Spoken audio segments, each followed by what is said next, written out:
कहते हैं ना, जब साईं साथ में तो फिर किस बात की चिंता। ओम साई राम। आज की स्टोरी में बाबा से जुड़ी एक सच्ची कहानी बताती हूँ, जिसमें एक भक्त होता है, बाबा से पूछता है कि बाबा आप मुझे ये बताओ कि ज़िंदगी है क्या। मैं तो अनेकानेक परेशानी तकलीफ़ों से हार चुका हूँ। जब देखो कोई ना कोई नई स्थिति मेरे सामने उत्पन्न हो जाती है। तब बाबा ने उसे बोला कि तू जीवन के बारे में क्या सच में जानना चाहता है। उसने कहा हाँ बाबा, मैं सच में जानना चाहता हूँ कि आखिर ये जीवन है क्या। तब बाबा ने बोला सुन, मैं तुझे एक कहानी सुनाता हूँ। ये कहानी मुझसे ही जुड़ी है। एक बार तेरी तरह उतावले दो व्यक्ति मेरे पास आए। उन्होंने कहा बाबा मुझे जीवन का सफ़र तय करना है, लेकिन मुझे समझ नहीं आ रहा कि मैं क्या करूँ। तब मैंने बोला अच्छा चल ठीक है, तुझे जानना ही है तो चल एक नाव लेते हैं और ज़रा घूम कर आते हैं। तो उसने कहा बाबा कहाँ घूम कर आते हैं। कहने लगे कुछ दिन का सफ़र है, लगा ले तकरीबन 1 माह का होगा। क्या तू मेरे साथ नाव पे बैठकर एक छोर से दूसरे छोर पे चलेगा। तकरीबन पहुंचने में महीना लग जाएगा। उसने बोला बाबा महीना तो ज़्यादा है। कहते हैं चल ठीक है, तो मैं ऐसा करता हूँ, हम दूसरे छोर पे चलते हैं। वहाँ के छोर का रास्ता मैं तुझे पार करा दूंगा, लेकिन वह 10 दिन लग जाएंगे। दोनों ने की सहमति हुई और बाबा नाव में बैठ लिए। जब बाबा नाव में बैठे और दोनों ही अलग अलग आचरण के व्यक्ति, क्योंकि कहते हैं ना अगर सिस्टर्स हों ब्रदर्स हों उनके नेचर्स भी नहीं मिलते हैं, तो वो तो दो अलग अलग व्यक्ति थे, उनके आचरण भी अलग थे। एक अत्यधिक उतावला था तो दूसरा थोड़ा धैर्य रखने वाला था। दोनों ही बाबा पे बहुत यकीन भी करते थे। बाबा ने उन्हें नाव में बिठाया और ले चले उन्हें आगे की सफ़र की तरफ। जैसे वे बढ़ते जा रहे थे, थोड़ी देर में आंधी सी आने लगी। जब आंधी आने लगी तो उन्हें लगा यह क्या तूफान सा लग रहा है, यह तो बड़ी ज़ोर से हवा चल रही है, लगता है आंधी आएगी। एक बड़ा विचलित होकर बाबा से हाय तौबा करने लगा। दूसरा शांत बैठा हुआ था। दूसरे ने देखा कि नाव में कुंडियाँ बनी हैं। उसने उस कुंडी को कस के पकड़ लिया। हवा के झोंके तो तेज तेज आ रहे थे। बाबा चुप थे और आगे चलते जा रहे थे। जो पहला भक्त था जो शांत था, उसके मन में यह चल रही थी कि कहीं ना कहीं नाव तो बाबा की है।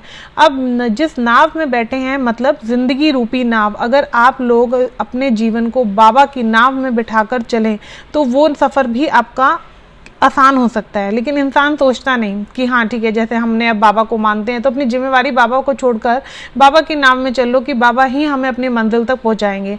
पहला भक्त ये सोचकर बैठा हुआ था। दूसरा भक्त बड़ा विचलित हो रहा था। बार बार उसे आंधी तूफान में आंखें तो बंद कर रहा था, लेकिन साथ में पकड़ने वाली उसे कुंडी दिखाई नहीं दे रही थी। तो आगे का सफ़र थोड़ा और चलते रहे।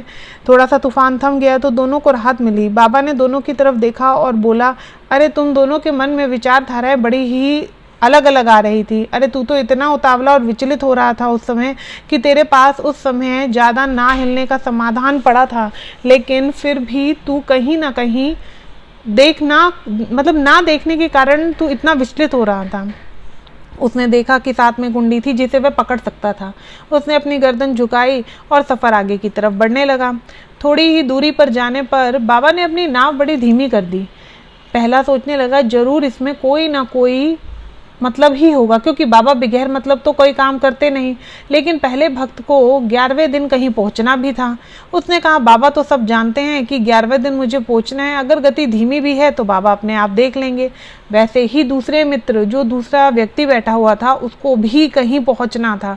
उसने कहा बाबा अगर इतनी धीमी गति से चलाएंगे तो हो गया। मेरी ज़िंदगी तो लग रहा है जैसे रुक गई है। जैसे कई बार कईयों की लाइफ में प्रॉब्लम्स आती हैं, वो कहते हैं ना ऐसे लगता है हमारी लाइफ रुकी हुई है, हमारी लाइफ तो चल ही नहीं रही है, यार थक गए हैं, बाबा सुनते क्यों नहीं हो हमारी। भक्त ये बोलते हैं। तो वो दोनों भक्तों के मन में अलग अलग विचारधाराएं चल रही थी, जिसे बाबा बड़े ही ध्यान से सुन रहे थे। उन्हें, क्योंकि बाबा के तो देखो कोई भी मन में क्या चींटी भी चलती है तो बाबा उसकी चाल की आवाज़ भी सुन सकते हैं। तो बाबा दोनों के मन को सुन रहे थे। जैसे ही थोड़ी और नाव जब आसपास से जा रही थी, गुजर रही थी, तो आगे बहुत बड़ा भवंडर था और वो भवंडर में वो नावें गिर रही थीं। जब दोनों ने ध्यान से देखा तो समझा अरे कि यह बाबा ने नाव की गति क्यों धीमी करी। बाबा मुस्कुराए और पीछे दोनों को कहने लगे कभी कभी ज़िंदगी में रुकना भी अपने ही भले के लिए होता है। जरूरी नहीं कि गति सदैव एक जैसी ही रहे, कभी कभी गति धीमी करने पर अपना ही भला है। उसी तरीके से कई ऐसे भक्त होंगे जिनकी लाइफ रुकी हुई लग रही होगी ना आप लोगों को, तो कहीं ना कहीं डेफिनेटली बाबा आपको कोई बहुत बड़ी चीज़ से बचा रहे हैं, लेकिन आपको क्या लग रहा है कि मेरी लाइफ रुकी हुई है। तो ऐसा मत सोचिए। जैसे जैसे सफ़र आगे होने होने लगा तो बारिश बहुत ज़ोरों से शुरू हो गई, आंधी तूफान, बारिश साथ में, और नाव बहुत ज़ोर ज़ोर से हिल रही थी। तीसरा व्यक्ति मन ही मन मुस्कुराया, इसमें भी बाबा की कोई ना कोई सीख होगी। लेकिन जब नाव बाबा की बैठे हैं, सफ़र में चाहे जितनी मुश्किलें आए, लेकिन बाबा उसमें डूबने नहीं देंगे। लेकिन जो दूसरे वाला था वह कहने लगा, ठीक है, एक बार तो बाबा ने मुझे बचा लिया उस भवंडर से, लेकिन आगे इतनी बड़ी आफत आ गई, अब पता नहीं ना जाने क्या होगा, मैं पहुंच भी पाऊंगा या नहीं। बाबा का क्या है, उन्होंने कहा तो ना घर है ना परिवार है, मैं तो कहाँ का कहाँ चला जाऊंगा। अरे मैंने आकर ही गलती कर दी। थोड़ी ही देर में पहले वाला व्यक्ति हंस रहा था, तो दूसरे वाले ने उसको बोला, तू हंस क्यों रहा है, तुझे डर नहीं लग रहा? उसने कहा, अगर जाना निश्चित है तो उसे कोई रोक नहीं सकता, लेकिन अगर जीवित रहना ही निश्चित है तो उसे बाबा, मतलब कहते हैं ना कि कई बार हम नेगेटिव हो जाते हैं बहुत, कोई भी छोटी सी प्रॉब्लम्स आती है हम बहुत डरने लग जाते हैं, हमें लगता है पता नहीं अब आगे क्या होने वाला है। तो उसमें वो भक्त उसको समझाता है दूसरे को कि लाइफ हमारी बाबा की दी हुई है, इस पे खतरा आ रहा है, डरा रहा है, कहीं ना कहीं वो मौसम बहुत ज़्यादा विचलित कर रहा है मन को, लेकिन मन को धैर्य पे रखकर ईश्वर के प्रति विश्वास रखो। मैं तो सिर्फ साईं को देख रहा हूँ और मुस्कुरा रहा हूँ, आनंद में हूँ। मुझे पता है मुश्किल में यह चीज़ मुझे तकलीफ दे रही है, तेज पानी की छींटे, हवा भी इतनी तेज चल रही है, मन भी बिजली की गड़गड़ाहट से डर रहा है, लेकिन अपने बाबा पर मुझे पूरा यकीन है। तब बाबा ने फिर देखा और मुस्कुराकर बोले, देख, इस सफ़र में 3 तरह के रास्ते में मैंने तुझे जीवन का बहुत बड़ा सार बता दिया। तब वह जो व्यक्ति बाबा के पास बैठकर कहानी सुन रहा था, उसे अपने जीवन क्या है अच्छे से समझ आने लगा। देखो, इस कहानी में आप सब भी सुन रहे हैं और आप सब भी समझ चुके होंगे, लाइफ डिफ़िकल्ट है, लेकिन लाइफ को डिफ़िकल्ट हम बहुत ज़्यादा बना देते हैं अपनी सोच से। कहीं ना कहीं लाइफ में कहते हैं ना, कई बार हम छोटे पत्थर से गिर जाते हैं बड़े पत्थर की जगह। बड़ा पत्थर तो हम देख लेते हैं ना, तो हम साइड में से निकल जाते हैं, लेकिन हमें छोटा पत्थर गिरा जाता है। तो उसी तरीके से ना पॉजिटिव सोच को, अपने गुरु के प्रति विश्वास के साथ रखो। नेगेटिव थॉट्स आते भी हैं तो अपने गुरु को देखो, अपने बाबा को देखो कि साईं के होते हुए कुछ भी गलत नहीं हो सकता।